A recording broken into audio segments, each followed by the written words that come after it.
Пирамида телеканалының қызматкері Александр Забалуев учурда улуттук госпиталдын нейротравматология бөлүмүндө дарыланууда. Ал ооруканага ишемби күнү түндө келип түшкөн. Диагнозы ЗЧМТ, сотрясение головного мозга деген и перелом костей носа диагнозымен дарыланып жатат.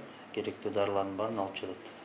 Александрдын абалы канааттандырарлык. Жабырлануучу мындай акыбалга шаардагы эс алуучу жайлардын биринде кабылганын айтат. Аны түнкү клубтан сыртка түртүп чыгарып салышкан. Андан соң ага эс алуучу жайдын сыртында турган Бишкектин Октябрь райондук милициясынын кызматкерлери келип, ур токмокко ала башташканын айтат. Меня избили и оттащили дальше туда, вверх по тротуару. Мени урушту. Тротуар менен сүйлөдүбү так эсимде жок. Талага чөпкө алып барып ташташты. Мен 10-15 минутка өзүмдү жоготтум.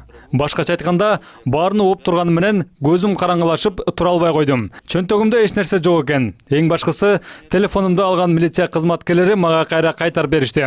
Алар мен ачык тартып жатканым үчүн ачууланышты. Өз кезегинде милиция кызматкерлери жабырлануучумун деген Александрга чыпалактары да тийбегенин айтышууда. Милиция кызматкерлери урган эмес, дискотека болуп жаткан мезгилде ушул жерде охрана агентствонун сотрудниктери көргөн, ал мас абалында болгон, бир нече жолу жыгылып жүргөн, аны көтөрүшкөн, көтөрүп кайра тургузган. Ошол жерде эле бети канжалап жүргөндүгү тууралуу бардыгы тастыктама, аныктама берип атат. Учурда бул жаңжал боюнча иликтөө жүрүүдө. Иш жакынкы убакта прокуратурага өткөрүлүп берилиши мүмкүн. Эгер милиция кызматкерлеринин күнөөсү аныкталса, тиешелүү чаралар сөзсүз көрүлөт, дешет тартип сакчылары. Рахат Жаныбекова, Анастасия Соболева, Владимир Кулбалдиев, НТС.